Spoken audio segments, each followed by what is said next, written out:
Imagine being in an area full of nature, all kinds of flowers, vegetables, and fruits, along with 15 historical monuments and wildlife too.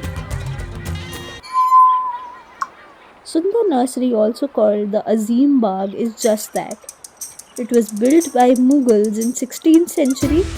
Then Britishers started experimenting with imported trees that had to be planted in Delhi, and hence it was given the name nursery.